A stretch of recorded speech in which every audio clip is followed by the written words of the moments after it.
Okay, I have a feeling this is not going to be a short video. By the time I edit this part, I will know that. But so fair warning, it's probably going to be a long one, as you can see by the runtime. So as some of the YouTubers say, grab a drink, grab a snack or whatever, get comfortable. And let's talk about the Fujifilm X-T2.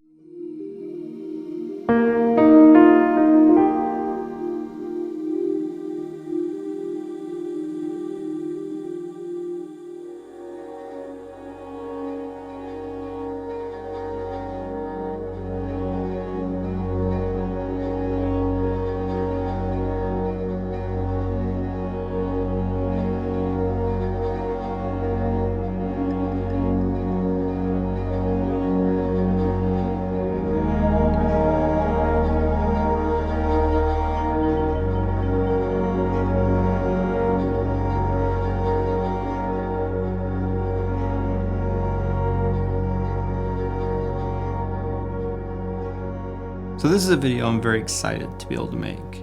I mean, I could have made this a couple months ago, but I didn't have the X-T2 in hand.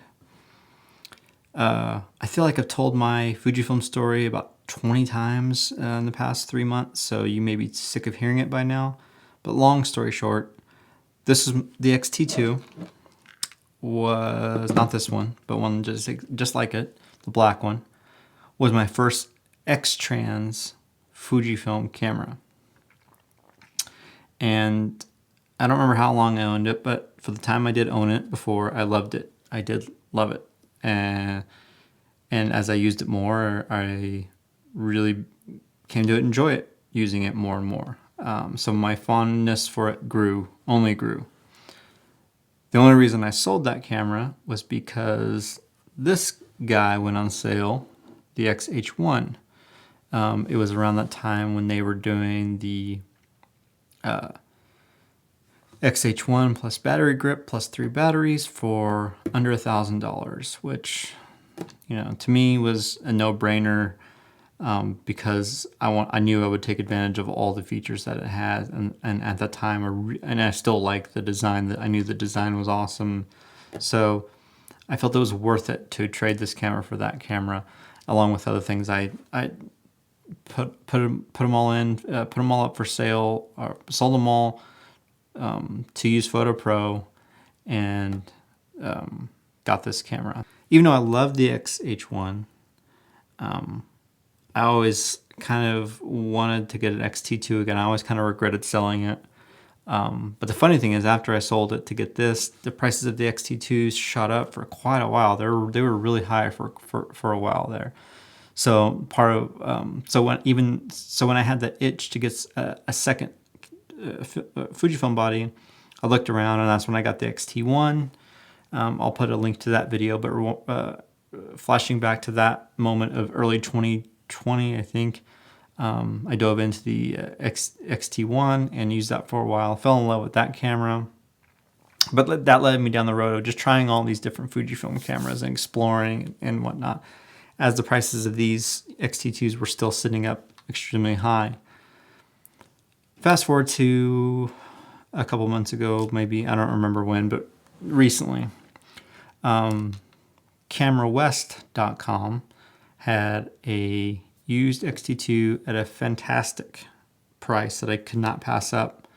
And just like Use Photo Pro, CameraWest had they have pictures of the actual item you're purchasing, so it's comforting to know when you're purchasing used gear. So I picked this up, and now I own the X-T2 again. So that's where we're at making this video. I'm already 5 minutes in, and I haven't really even got started yet. But so now I have the X-T2 again, and to be honest, I don't know how long I'll keep all three, because now I have 3 cameras again, and I'm right back to that point.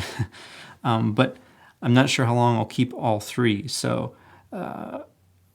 But I'm going to enjoy all 3 for right now, and I want to make a video about this one right now as it's fresh in my mind, and as I've been using it again, and I have some different thoughts on it now that it sits next to the XH1 and the X-T4. So for people that maybe have found this video that are relatively new to the Fujifilm system or new to the X-T2, I'll just give you a brief history lesson. The first Fujifilm interchangeable lens cameras in the X-Trans lineup was the X Pro 1, I think followed by the XE1 maybe. I think those were both first. And then the X-T1 came out. And the X-T1 looks similar to this, was an SLR style with a viewfinder in the center. And like film cameras, had both ISO dial, shutter speed dial, and of course the lenses had the aperture ring. So the X-T1 had this style of design. That came out in 2013 and was a huge hit. And I think, a lot of people love that camera, fantastic camera, and that did really well for them. And then in 2016, in July, they announced the successor, the X-T2, and then it shipped a few months later in September. So in a few months, this will be approaching the 6-year mark. Since this has been released, the XH1 came out, but it did have a few notable upgrades, including a touchscreen, the Eterna film simulation profile, IBIS, and things of that nature. After the XH1, the X-T3 was released, and other cameras as well, and of course the X-T4. But in terms of this lineup, the X-T1 came out in 2013, this came out in 2016, 2018 the X-T3 came out, and in 2020 the X-T4 came out. I think there are probably a lot of videos out there explaining the benefits and the uniqueness and what makes the X-Trans sensor special. But to boil it down, is that Fujifilm did design the X-Trans sensor to be able to give these digital images a more film-like look, and specifically with color reproduction, but also how the digital noise is presented. When the image gets noisy, how does that noise look? And I shoot a lot of black and white, and I can attest to this, that it may not look exactly like film, but there's a certain texture that these images have when they start to get noisy at these high ISOs with the black and whites, where it looks organic, and it just has an analog vibe to it that I love. And that was present from day one with the first X-Trans sensor, and has only improved in my mind. And I think these X-Trans 3 sensors really hit an important landmark with that look to me, and the X-Trans 4 just has maintained it. I was a DSLR shooter and an SLR shooter basically my entire time of doing photography. So I don't have a lot of experience with rangefinder cameras or rangefinder style cameras.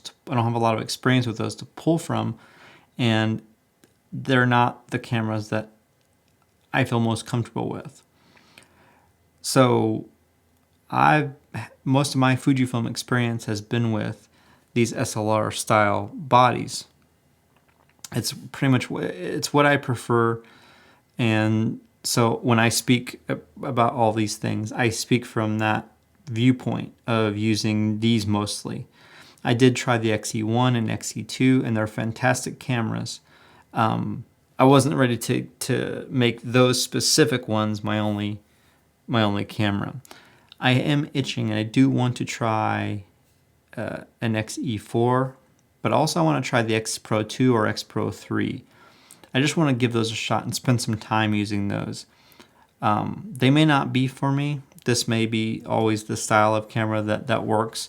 But that being said, I'm talking about a lot of this from this viewpoint that I'm an SLR style shooter. So the X-T1, X-T2, X-T3, and X-T4 are the main cameras I'm going to be kind of talking about in this video. A little bit of the X-H1 as well. But in my experimentation of trying the XE1, XE2, and all those other cameras, when I didn't have this camera, when I was kind of searching again for my my backup camera to this and my everyday carry camera, that was really the main purpose of my search, was trying to find my everyday carry street photography camera, something almost exclusively for my photography. If it had good video, that's fine, but just my photography everyday carry camera. So I was trying all those cameras, searching for that camera, but every one of them, although every one of them was great, and I've made a lot of great images with every single one of the cameras I've tried, I kept listening to my gut, and along with going back and researching my own experiences and my own photo library about what I've used and what I've created what I've created most with, and what I've created some of the best work with. And that led me back to this line of cameras, the X-T1 and X-T2, X-H1, and so on. I've reminded myself that there are certain things I just really enjoy, and if price is close enough and if the availability is there, these are the cameras I prefer to use. So this is a personal preference thing, just like a lot of things that I say on this channel. This is just me talking from my preference and my experience. Now, this camera is one of my favorite cameras I've ever used, film or digital. But I'm hesitant to say that any specific camera is my favorite anymore, because I have realized that I have a lot, not a lot, but I have a handful that I like really almost equally. Because when I pick up this and I shoot with it, I'm like, man, this feels perfect. The weight and the way it handles and everything. And then I'll pick up my X-H1. It's like, oh man, this feels perfect. This is my favorite one. And then I'll pick up the X-T4 and I'll say the same thing about that. And I just realized that I like them all, but I like a certain group of cameras maybe better than others. So that's kind of what I've discovered, and that's why it was important for me to either get an X-T1, get an X-T2, or get an X-T3 or X-T4 for my everyday carry street photography camera. The X-H1 is a more than capable everyday carry, and I have used it a lot, but just the slight difference in size makes it so I'm a little less likely to grab this on a daily basis than I am one of the other smaller cameras. But I found that this line of cameras, X-T1, 2, and 3, and 4, are the cameras I prefer. And hopefully the X-T5 will keep this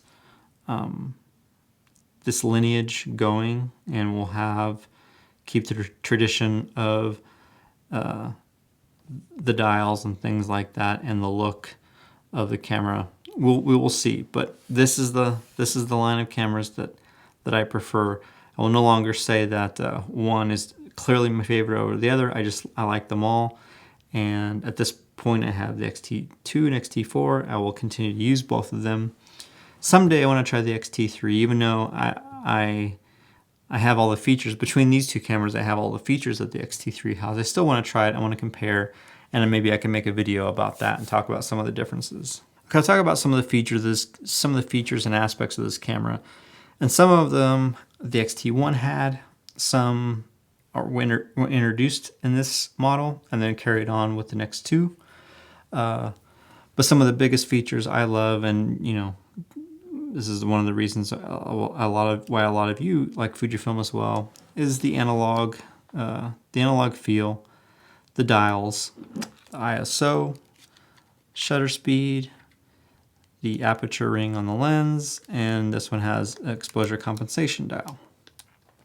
I just really enjoy having a camera that reminds me of picking up a film camera like a Nikon F3 or Nikon F4 or cameras like that. I love being reminded of that. I love using it in a very similar way. To me, there's an actual benefit to it, because if I treat this camera in that way, where I'm using these dials like this, instead of turning everything to the wheels here, then just the act alone of having to reach my hand up to change the ISO, or having to reach my hand up to change either the shutter speed or aperture dial, just that alone slows me down enough in a similar way that shooting film would. Not in the same way, but in a similar way. So there's a practicality benefit for me.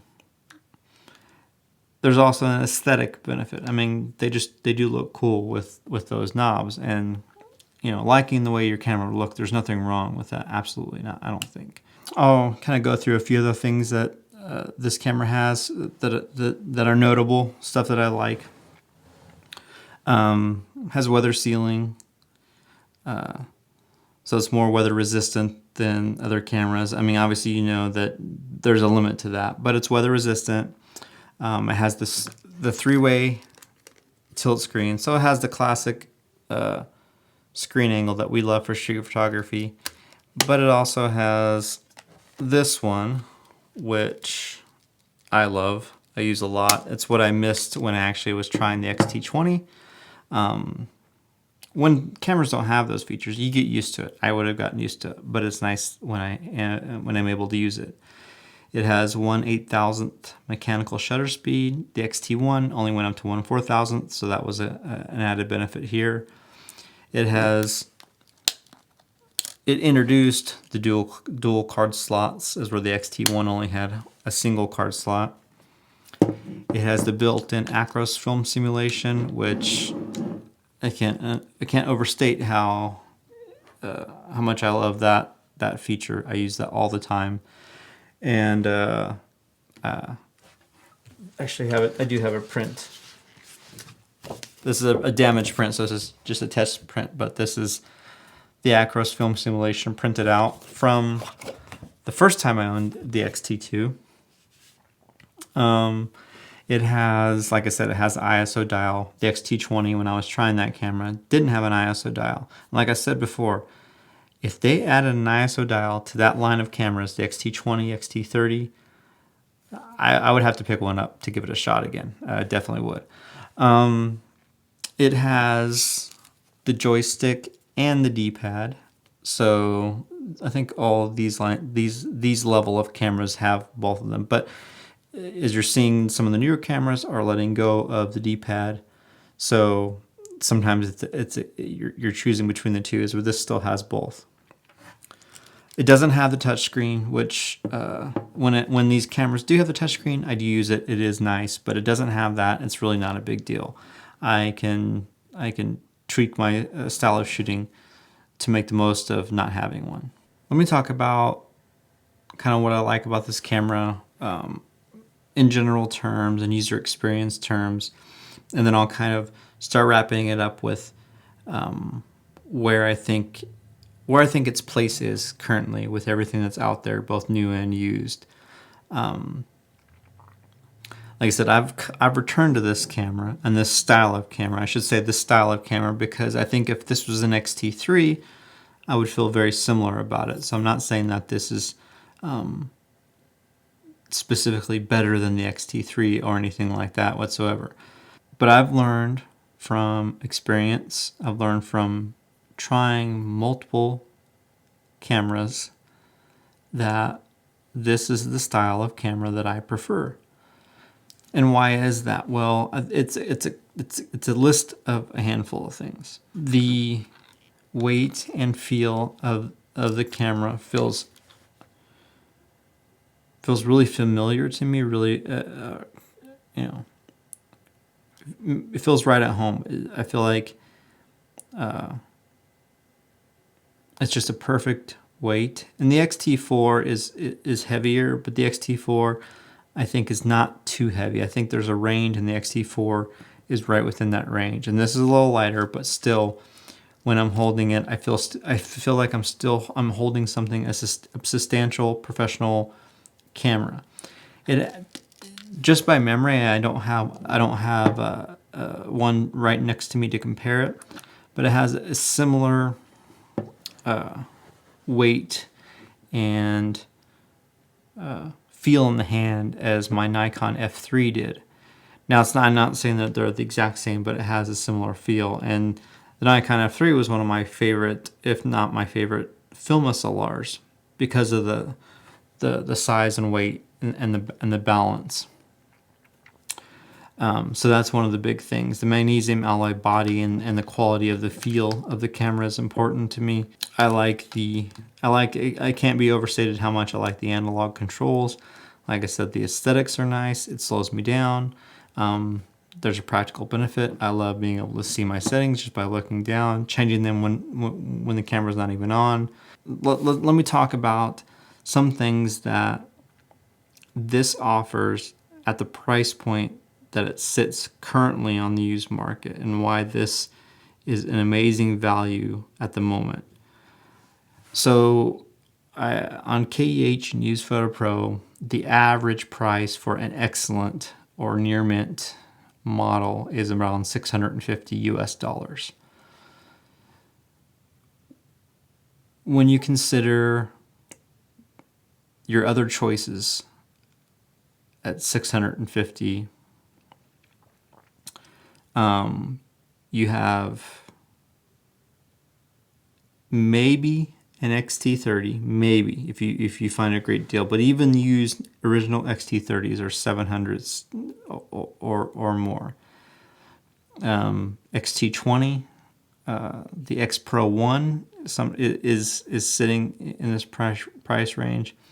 Those are great choices, but let's list the features that you don't get in any other camera at $650 or below besides this one.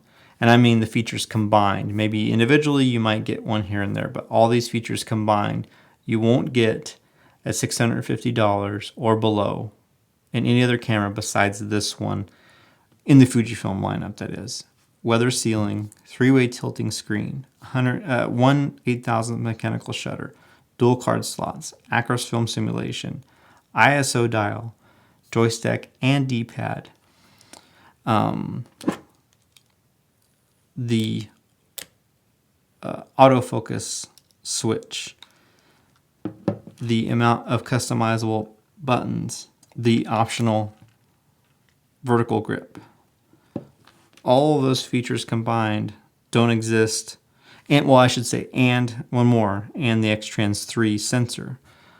All those features I said, if you add them all up, none of those exist on a used Fujifilm camera that's $650 or less. The X Pro 2 has many of those, if not all of them, besides the battery grip option. But the X Pro 2 is still really expensive on the used market. Those are in high demand, so those are $900, $1,000, $1,100 sometimes. And the X-T20 doesn't have the weather sealing and the shutter speed and some of these other features, and the ISO dial. And then even if you go up to the XE4, which is $850, that doesn't have the autofocus switch. It doesn't have the same 1/8,000th shutter speed. It doesn't have the ISO dial. There are a handful of important features to me, and maybe important features to you, that you can't find in a camera even within a relatively close price range. The X-T3 currently, as of today, the X-T3 is on sale, brand new, for $1,000. That is an amazing buy. You can definitely make an argument for that if that $300 difference or $250 difference isn't a big deal. But for many people it is. And for many people this will do everything they need for the street photography, and you'd give yourself room to get a lens. I feel like every one of these camera videos recently, I ramble. This one I feel like it may be the worst, even though I had notes. But let me bring this back to my journey, because maybe you can relate to it. I've tried a lot of cameras, but I've listened to my gut on what I like and what I prefer and what cameras I miss.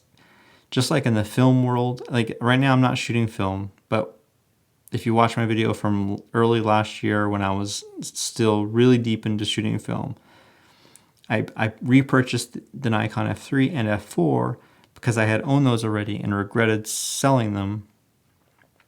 So I bought those because I knew if I'm going to shoot film, those are the cameras I want to shoot film with. If I was still shooting film today, right now, those would be the cameras I would be shooting film with. And it's the same thing with cameras like this. There are great options out there. The XE1, XE2, X-T20, all these other cameras I've tried are amazing cameras. People are using them to make great things. But this is for me. This is a camera that just fits me. The X-T4 and X-H1 are as well. And I've come to that realization through really testing my preferences. I can't do that for you, but I think you can give yourself some shortcuts by researching through YouTube videos and looking at photographers you admire and getting some hints about how they work. It's not an exaggeration when I say this might be the best deal currently with the way with where prices have fallen on the X-T2s currently for what you get for the money. I can't think of a much better deal. I think the X-T10 is a really solid deal as far as the Fujifilm system, because some of the X-T10s I was seeing are, you can find one at $250 to $300.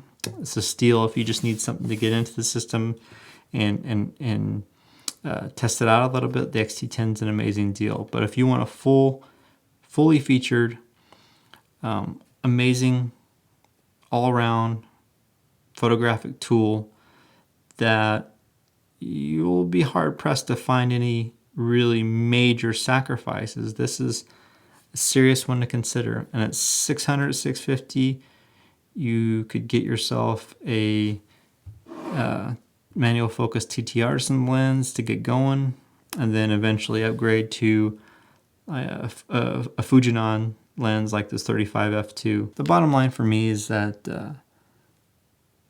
this X-T2, this line of these kinds of cameras like the X-T2 have really just become my favorite cameras to use for street photography and creating a lot of the stuff that I create.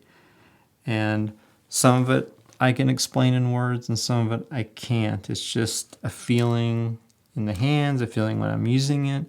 It's a feeling when I get back and look at my images on my computer or print them out, knowing that, making that connection, that work, whatever inspired me to get out that day to shoot, that work, it had something to do with the camera. Because I do think you don't need the latest and greatest, but you have to have a connection to your camera. It is just gear, and you should be able to create with anything. But I think it has to be some level of connection. But the good thing is, I just like I have that feeling with multiple cameras, I have a feeling you will as well. But I can't recommend the X-T2 highly enough. It's an amazing photographic tool. It's even pretty good for video, not slouching video. I didn't touch on that because for me, this is about how I'm using it. And right now, I'm using it as my everyday carry. It goes with me in my Mega Gear camera bag, and I take as many photos as I can with it. What else is there to say about the X-T2 other than it's an amazing deal? And if there's such thing as a classic in the digital era, I think this should be in consideration for that title. It's a classic to me, and it's a camera that I will forever admire, regardless of how long I own it this time.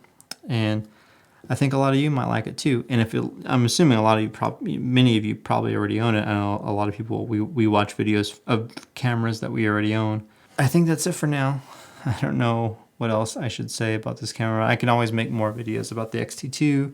Maybe I'll pick up an X-T3 as soon as possible. Maybe someone will send me one like Fujifilm or KH or something, and we'll do a comparison video. We'll talk about the whole line of XT cameras.